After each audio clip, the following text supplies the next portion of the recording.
രാഷ്ട്രീയത്തിൽ ഇത് പുതിയൊരു സൂര്യോദയമാണ്.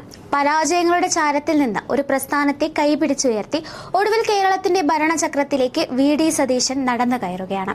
ഇത് വെറുമൊരു ഭരണമാറ്റമല്ല, മറിച്ച് വ്യക്തമായ നിലപാടുകളുടെയും വിട്ടുവീഴ്ചയില്ലാത്ത പോരാട്ടങ്ങളുടെയും വിജയമാണ്. പ്രതിസന്ധികളിൽ തളരാതെ യു.ഡി.എഫിന് ജീവവായു നൽകിയ ആ കഠിനാധ്വാനത്തിന് കാലം കരുതിവെച്ച കാവ്യനീതിയായാണ് രാഷ്ട്രീയ കേരളം ഈ മുഖ്യമന്ത്രി പദവിയെ കാണുന്നത്.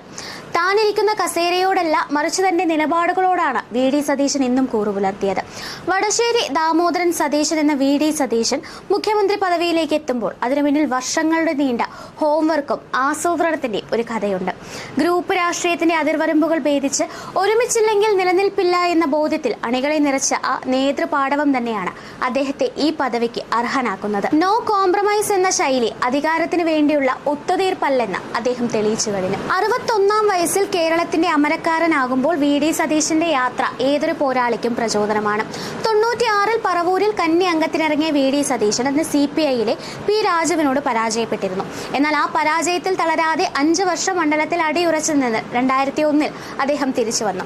പിന്നീട് 2006, 11, 16, 21, 2016-ലും തോൽവി അറിയാതെ അദ്ദേഹം പടത്തലവനായി മാറി. സാമുദായിക പ്രീണന രാഷ്ട്രീയത്തിന് കേരളം നൽകിയ ശക്തമായ മറുപടി കൂടിയാണ് ഈ ജനവിധി. വെള്ളാപ്പള്ളി നടേശനെ പോലുള്ളവർ സതീശനെതിരെ പരസ്യമായി രംഗത്തെത്തുമ്പോഴും NSS നേതൃത്വം വിമർശനങ്ങൾ ഉന്നയിച്ചപ്പോഴും വി.ഡി. സതീശൻ തന്റെ നിലപാടുകളിൽ ഉറച്ചു നിന്നു. സതീശൻ ജയിച്ചാൽ താൻ സ്ഥാനം രാജിവെക്കുമെന്ന് പറഞ്ഞവർക്കും സതീശൻ ലീഗിന് വഴങ്ങുന്നുവെന്ന് ആരോപിച്ചവർക്കും ജനങ്ങൾ വോട്ടിലൂടെ മറുപടി നൽകി. നിഷ്പക്ഷ വോട്ടുകളും യുവാക്കളുടെ വോട്ടുകളും വി.ഡി. സതീശന്റെ ആർജവത്തിന് അനുകൂലമായി ഏകീകരിക്കപ്പെട്ടതാണ് യു.ഡി.എഫിന് 102 സീറ്റുകൾ നേടിക്കൊടുത്തത്.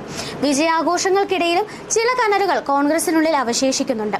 മുഖ്യമന്ത്രി സ്ഥാനത്തേക്ക് സജീവമായി പരിഗണിക്കപ്പെട്ടിരുന്ന KC വേണുഗോപാലും രമേശ് ചെന്നിത്തലയും മാറിയതോടെയാണ് വി.ഡി. സതീശന് വഴി തെളിഞ്ഞത്. എന്നാൽ സീനിയോറിറ്റിയും ഭരണപരിചയവും അവകാശപ്പെട്ട രമേശ് ചെന്നിത്തല മന്ത്രിസഭയിൽ ഉണ്ടാവില്ലെന്ന സൂചനകളാണ് ഇപ്പോൾ പുറത്തുവരുന്നത്. വാർത്താ സമ്മേളനത്തിൽ അദ്ദേഹം പങ്കെടുക്കാതിരുന്നത് ഇതിന്റെ സൂചനയായി രാഷ്ട്രീയ നിരീക്ഷകർ കാണുന്നു. വരും മണിക്കൂറുകളിൽ ഈ അസ്വാരസ്യങ്ങൾ പരിഹരിക്കുക എന്നത് വി.ഡി. സതീശന് മുന്നിലെ ആദ്യത്തെ വെല്ലുവിളിയാണ്. ഇന്ന് 6-ാം നിലയിലെ മുഖ്യമന്ത്രിയുടെ കസേരയിൽ വി.ഡി. സതീശൻ ഇരിക്കുമ്പോൾ അത് കേരളത്തിന്റെ പ്രതീക്ഷ കൂടിയാണ്.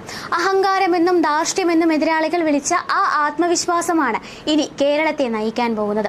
ആദിശങ്കരാചാര്യരുടെ നാട്ടിൽ നിന്ന് എറണാകുളത്തിന്റെ നെട്ടൂരിൽ നിന്ന് വളർന്ന് നിയമസഭയിൽ മികച്ച പാർലമെന്റേറിയനായി തെളിയിച്ച് ജനനായകനായി മാറിയ വി.ഡി. സതീശന്റെ കാലം ഇതാ തുടങ്ങുന്നു.